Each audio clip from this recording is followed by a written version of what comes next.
Él dice: hacían la Sarte, la zona de Zubieta, Aguinaga, y éramos 4 gatos. La inmensa mayoría era euskaldun, gente de los vascos viejos que se llamaba, y un cariño con los guardias. Oye, pero raro es el día que no vendían, pues yo qué sé, unos huevos o unos puerros que les daban los caseros. Eran unos más, uno más. Pues esta percepción de una convivencia normalizada que choca con su posterior aislamiento fue similar en el contexto neerlandés.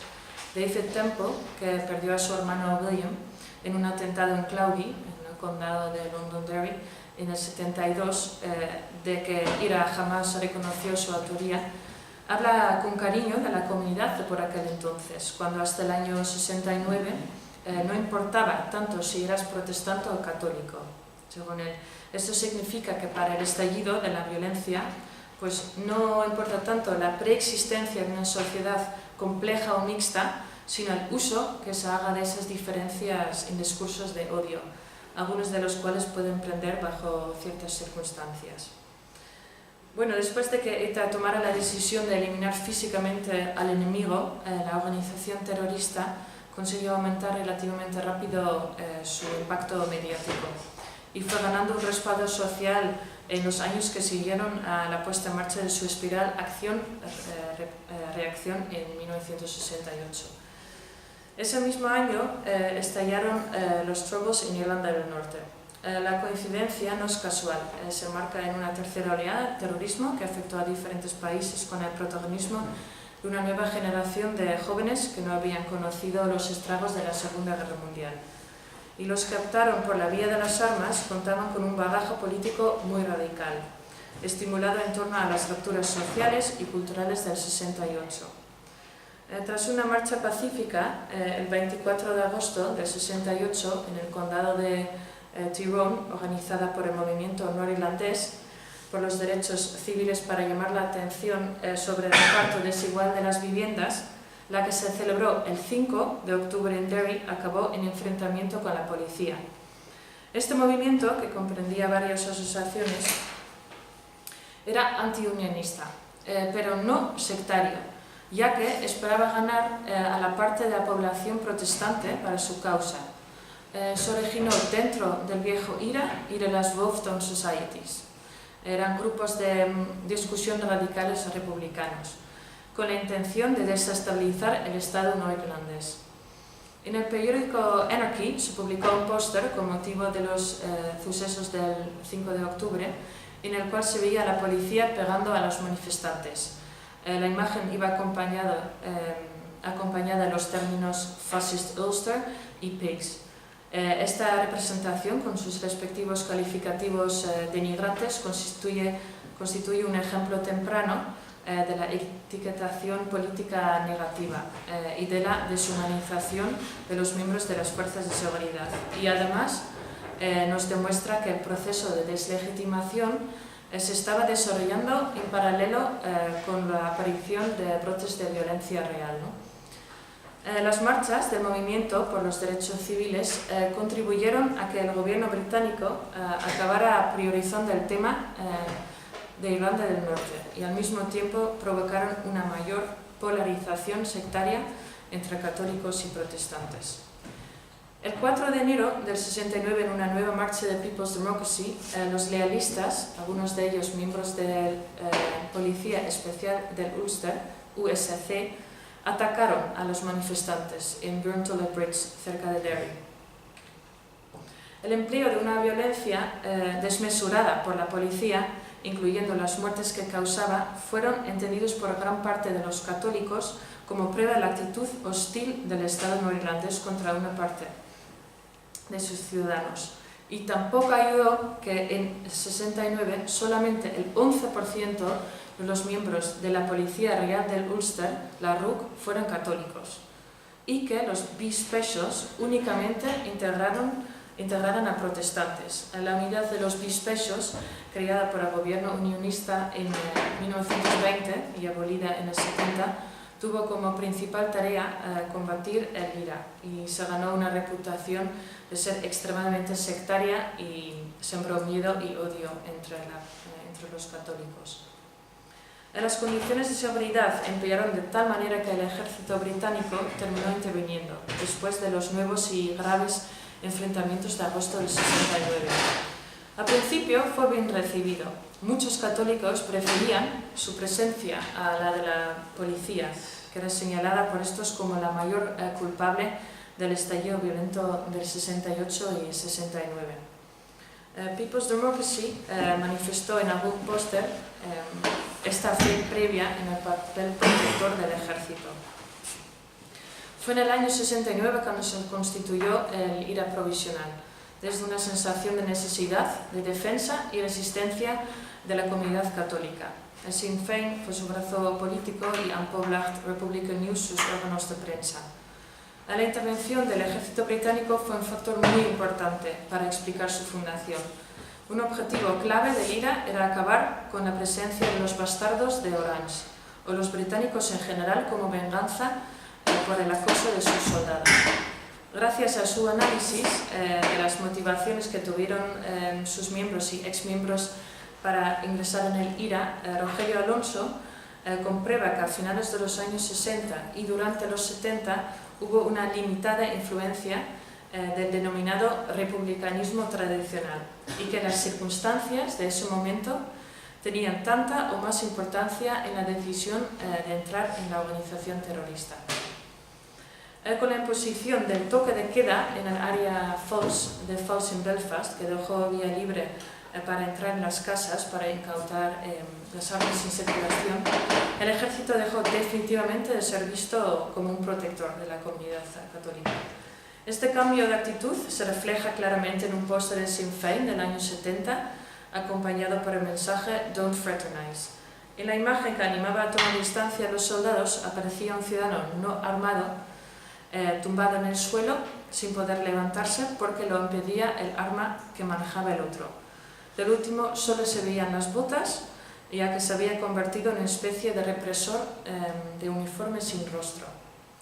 Otro póster, el Sinn Féin del 70, que fomentaba el ostracismo hacia el nuevo enemigo, mostraba la pérdida de confianza en el ejército y presentaba a los soldados como asesinos. "The killer's coming your way". En la imagen aparecía un tanque británico pasando por encima de un ciudadano inocente. Esta escena, con su mensaje correspondiente, constituía un claro ejemplo de marginación, uno de los distintos tipos de deslegitimación que he señalado antes. El rechazo hacia el ejército británico fue tan grande que en ciertas áreas era mejor no acercarse a los soldados, para evitar que luego fueras tú señalado como confidente. Algo así ocurrió, por ejemplo, con la madre de Ruby McNaught, que atendió a uno que estaba herido. No dudó en sacarlo de su jeep y llevarlo entre varios a su casa. Y fue un acto de compasión en los años 70 en Derry, que la familia pagó con una amenaza y una campaña de odio durante 4 meses. Ruptura de ventanas, pintadas, amenazas de muerte, insultos, intimidaciones. En sus inicios, ETA había decidido actuar también contra los llamados colaboracionistas con el Estado español y atentó contra personas las que tenía por franquistas y chivatos. Hasta el 68, ETA ya se enfrentaba también a los policías, pero únicamente sobre el papel, presentándolos y a sus ayudantes como totalmente opuestos al pueblo vasco. La primera víctima mortal de la campaña contra los chivatos fue Carlos Armenberry en el 75, seguido por casi 100 personas asesinadas bajo esta acusación. Tras la intensificación de los enfrentamientos en 71 en Irlanda del Norte, se introdujo la medida de internamiento, el encarcelamiento sin proceso bajo la sospecha de terrorismo, en agosto. En vez de contribuir a calmar la situación, el número de muertos fue subiendo. Los lealistas formaron grupos paramilitares, el más conocido de los cuales fue la Asociación de Defensa del Ulster, en esas fechas, la UDA, y estas organizaciones nacieron de una sensación de necesidad de responder al empeoramiento de las condiciones de seguridad y de actuar independientemente de los partidos unionistas tradicionales. Su constitución se edificaba sobre las ideas de comunidad entonces y defensa. y la Fuerza Voluntaria del Ulster, VF, que ya había sido creada en el 66, empezó a reclutar considerablemente a principios de los años 70. La llamada Operación Demetrius fue un desastre. En 24 horas el ejército y la policía detuvieron a 324 personas, de las que menos de 100 eran militantes del IRA provisional o del IRA oficial. En primer lugar, la medida se aplicó sobre todo a los republicanos, aunque hubo algunos lealistas afectados. Dicho desequilibrio provocó una intensificación de la actitud hostil de los católicos hacia las autoridades. Y en ese sentido, un póster, probablemente diseñado con motivo de la introducción del internamiento, reflejaba una etiquetación política determinada. Mediante la simbología nazi, se presentaba al enemigo como la maldad absoluta. Además, se comparaban las cárceles con los campos de concentración. Bueno, estamos viendo que ciertas coyunturas críticas contribuyeron en ambos lugares a extender una imagen radicalmente negativa del otro. Si en Irlanda del Norte fue la represión de determinadas manifestaciones en los años 68 y 69, la imposición del toque de queda en el área del Foss, de Belfast, y la introducción del internamiento, en Euskadi fueron el inicio de la espiral reacción de ETA, el Consejo de Guerra de Burgos, y en pocos años se sumarían el Bloody Sunday y las huelgas de hambre, en el caso norirlandés, y así como los fusilamientos de Txiki y Otaegi y los episodios de abusos policiales durante la transición, en el caso vasco. ETA acompañó sus primeros asesinatos con un intento de deshumanización de los miembros de las fuerzas de seguridad, que ya venía de atrás y que intentó reforzar en esas fechas. La organización terrorista hizo, por ejemplo, un llamamiento al boicot de las fiestas de Erandio en agosto del 69 por ser patrocinadas por el ayuntamiento en nombre del opresor. En la hoja informativa que lo explicaba, criticó la ocupación de todo el ambiente festivo por la chacurrería. A quitar la humanidad a un colectivo e igualarlo a los animales, perros, especialmente a aquellos tenidos como despreciables por algún motivo, o sea, sucios, sumisos, resultaba más fácil tratarlo de forma cruel y posteriormente justificar las atrocidades cometidas contra él. Chacurra, perro, se convirtió en un apelativo habitual, con el que los abertzales radicales calificaban a los miembros de las fuerzas de seguridad. En paralelo a la deshumanización del enemigo, percibimos el extremo contrario, loas exageradas hacia los miembros del propio grupo. Presentar al otro como un animal no era tan frecuente en el caso norirlandés. Obviamente, la animalización no es un ingrediente imprescindible en las retóricas justificativas de la violencia. Incluso en un póster del movimiento Ships Out en Irlanda, era Irlanda la que quedaba convertida en un can que perseguía a un soldado británico. La imagen de los perros es ambivalente, ¿no? Puede servir para representar tantos rasgos negativos, docilidad, como positivos, o sea, la fuerza.